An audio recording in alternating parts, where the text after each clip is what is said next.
Herkese merhaba arkadaşlar, kanalımıza hoş geldiniz. Mert Ramazan Demir fena yakalandı. Afra Saraçoğlu defterini kapattı ve yeni sevgilisi bakın kim çıktı. Son olarak Yalı Çapkın'ın dizisinde rol alan ünlü oyuncu Mert Ramazan Demir tatil için Bodrum'u tercih etti.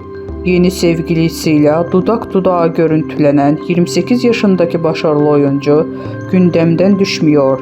Mert Ramazan Demir sevgilisine dair bir detay dikkat çekti.